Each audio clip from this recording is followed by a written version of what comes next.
Hello, welcome back to my channel. I'm Camilla and today I'm finally doing a reaction to the long list of the Booker Prize for 2022.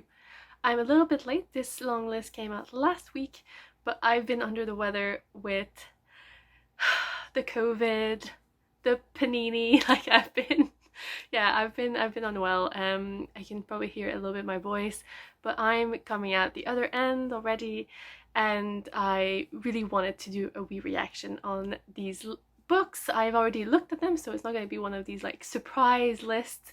But I'm kind of keen to see what these books are about. It's a good list. The Booker Prize and me. What is the background here? I don't follow this list that much. Obviously, I've only started BookTube last year.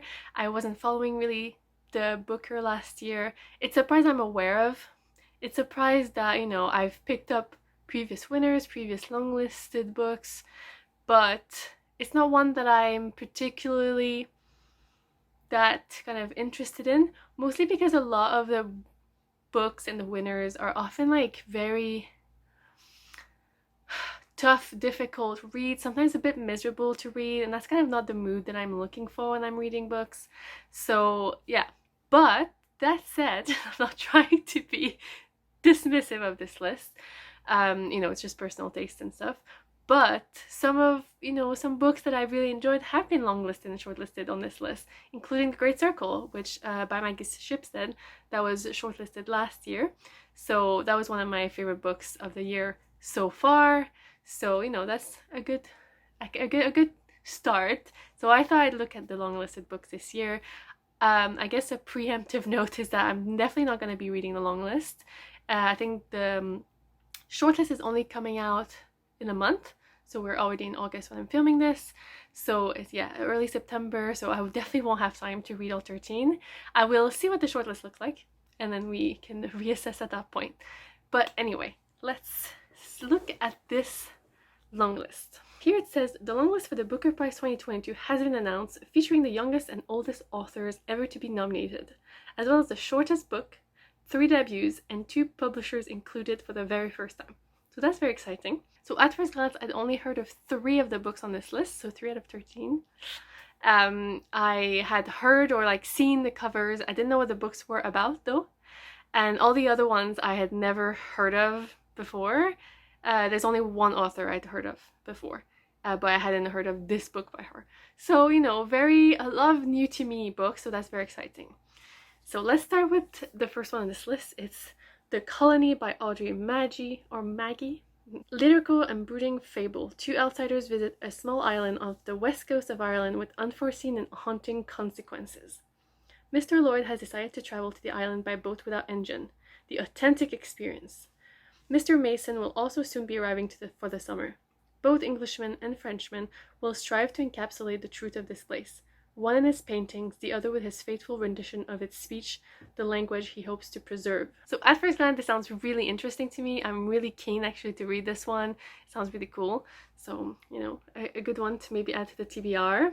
Oh yeah, so obviously Audrey Magee, sorry, I should have looked it up before, is from Ireland. I tried to look up where the authors were from to see the variety. Next is After Sappho by Selby Wynne-Schwartz from the USA. This is a joyous reimagining of the lives of a brilliant group of feminists, saphists, artists, and writers from the past as they battle for control over their lives, for liberation, and for justice. I'm already sold.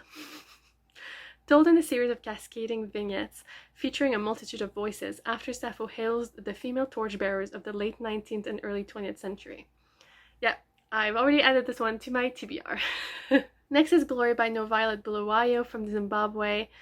I believe that she's a previous shortlisted author, is that correct? This energetic and exhilarating joyride from NoViolet Bulawayo is the story of an uprising, told by a vivid chorus of animal voices that help us see our human world more clearly. A long time ago, in a bountiful land not so far away, the animals lived quite happily.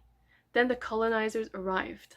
After nearly 100 years, a bloody war of liberation brought new hope for the animals, along with a new leader, a charismatic horse who commanded the sun and ruled and ruled and kept on ruling.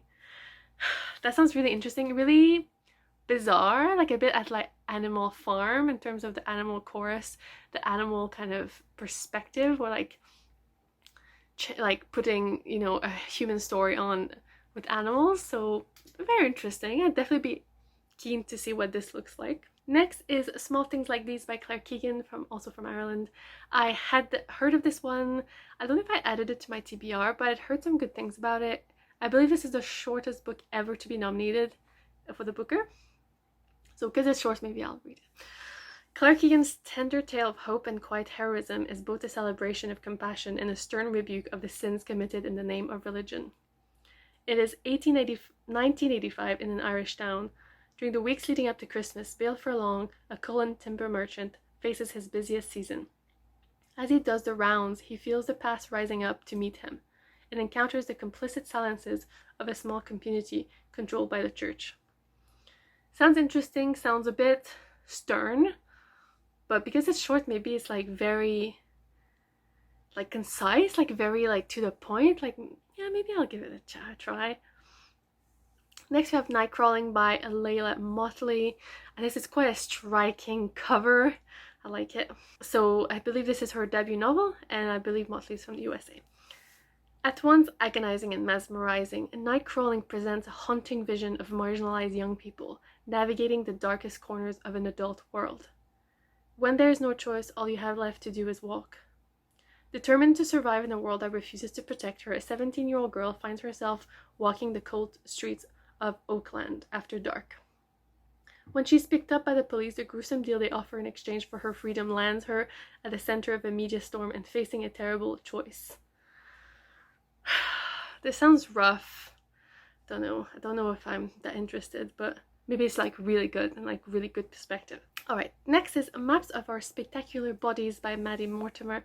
I also believe this is a debut. And also, this is one of the books that I'd seen the cover before. I think it's a really cool cover, and it had like sparked my interest, but I didn't know what it was about. So let's read about it. Under attack from within, Leah tries to keep the landscapes of her past, her present, and her body separate. But time and bodies are porous and unpredictable. Intriguing. Something gleeful and malign is moving in Leah's body. It shapeshifts down the banks of her canals, leaks through her tissue nukes and nodes. It taps her trachea like the bones of a xylophone. It's spreading. Okay, I still have no idea what this is about. But it's very intriguing, very kind of... It kind of wants to pull you in, right? Then we have Case Study by Graeme Macrae Burnet from Scotland. This sounded actually really interesting. So, Macrae Burnet offers a dazzlingly inventive and often wickedly humorous meditation on the nature of sanity, identity, and truth itself. London, 1965. An unworldly young woman believes that a charismatic psychotherapist, Collins Braithwaite, has driven her sister to suicide. Intent on confirming her suspicions, she assumes a false identity and presents herself to him as a client, recording her experiences in a series of notebooks. But she soon finds herself drawn into a world in which she can no longer be certain of anything, even her own character. Yeah, that sounds really cool. Next is Trico Walker, a title I really do not like, by Alan Garner from England. And I believe he's the oldest author to be nominated ever, maybe? Not sure. This latest fiction from a remarkable and enduring talent brilliantly illuminates an introspective young mind trying to make sense of the world around him. Joe Cuppock squints at the world with his lazy eye. He reads his comics, collects birds' eggs, and treasures his marbles, particularly his prize daubers. When Trico Walker appears off the moor one day, a wanderer, a healer, an unlikely friendship is forged and the young boy is introduced to a world he could never have imagined. It sounds a bit like magical, a bit like broadening of the world, a bit like quirky. I don't know, it's intriguing me definitely. Next we have The Trees by Percival Everett from the USA. This is a violent history refuses to be buried in Percival Everett's striking novel, which combines an unnerving murder mystery with a powerful condemnation of racism and police violence. Something strange is afoot in Money, Mississippi. A series of brutal murders are eerily linked by the presence at each crime scene of a second dead body. that of a man who resembles Emmett Till, a young black boy lynched in the same town 65 years before. The investigating detectives soon discover that uncannily similar murders are taking place all over the country. As the bodies pile up, the detectives seek answers from a local root doctor, who has been documenting every lynching in the country for years. That sounds really good, actually. I like the mix of something maybe a little bit mysterious with history and human rights and all of that. So that sounds really, really cool. At first glance, this is one of like the top ones that has attracted me up to now. Then we have Trust by Hernan Diaz, who I believe is from Argentina. A literary puzzle about money, power, and intimacy. Trust challenges the myth shrouding wealth and the fictions that often pass for history. He is a legendary Wall Street tycoon. She is the daughter of eccentric aristocrats. Together they have risen to the very top. But at what cost have they acquired their immense fortune? This is the mystery at the center of Bonds, a successful 1938 novel that all New York seems to have read. But there are other versions of this tale of privilege and deceit. Trust elegantly draws these competing narratives into conversation with each other, and in tension with the perspective of one woman bent on disentangling fact from fiction. The result is a provocative and propulsive novel that spans an entire century and becomes more exhilarating with each new revelation. Okay, the more I went on, the more it was interesting, because at the beginning with the Wall Street, I was like, no, don't want to read that. Doesn't sound interesting to me. I'm not into reading about rich white men who, you know, making money and swindling people and whatever. But I like the concept of unraveling the truth and of the woman trying to do that. So that sounds really kind of cool. Could be like an epic novel. It reminds me a little bit of Grey Circle, actually, in that sense. That it's like spanning the century. Yeah, I guess we'll see. Then we have The Seven Moons of Maali Almeida by Shehan Karunatilaka from Sri Lanka. It says it's a rip-roaring epic, is a searing, mordantly funny satire set amid the murderous mayhem of a Sri Lanka beset by civil war. This is interesting, especially with what's currently been happening in Sri Lanka, which hasn't really been in the news, I feel. But yeah, very kind of timely, I guess. Colombo 1990. Maali Almeida, a war photographer, gambler, and closet queen, has woken up dead in what seems like a celestial visa office. Wow, that is a sentence I never thought that I would read. There was a lot in there. And every bit of it extremely interesting. I want to hear more about all of it already. His dismembered body is sinking in the Beira Lake, and he has no idea who killed him. At a time when scores are settled by death squads, suicide bombers, and hired goons, the list of suspects is depressingly long. But even in the afterlife, time is running out for Maali. He has 7 moons to try and contact the men and women he loves most and lead them to a hidden cache of photos that will rock Sri Lanka. Okay, that sounds really interesting. It kind of reminds me a little bit of 10 minutes 38 seconds in the Strange World by Elif Shafak. Obviously in a totally different context. So yeah, I'm actually very interested by that. I really like the cover as well. I think it's very striking, it's very nice. It sounds like it could be a bit gruesome though, like the whole dismembered body. That's the bit that I'm like less keen about. But definitely interesting to learn more about Sri Lanka, about its history, and yeah, just generally like that sounds like a really pulling plot. Like, yeah, very interesting. Next we have Oh William by Elizabeth Strout from the USA. So this is another one that I'd heard about. Obviously have seen a few of the books that Strout has written, like Lucy Barton and what are the other ones? I forget. But yeah, so this one I had heard about, and I guess it's like one of the maybe more like best-selling names out there. Yes, best-selling author Elizabeth Strout returns to her beloved heroine Lucy Barton. Oh, in a luminous novel about love, loss, and the family secrets that can erupt and bewilder us at any time. Lucy Barton is a successful writer living in New York, navigating the second half of her life as a recent widow and parent to 2 adult daughters. A surprise encounter leads her to reconnect with William, her first husband, and longtime on-again, off-again friend and confidant. So that sounds really interesting. I'm not sure if I can read this if I haven't read My Name is Lucy Barton. Maybe if you've read either of these books, you can let me know what you think.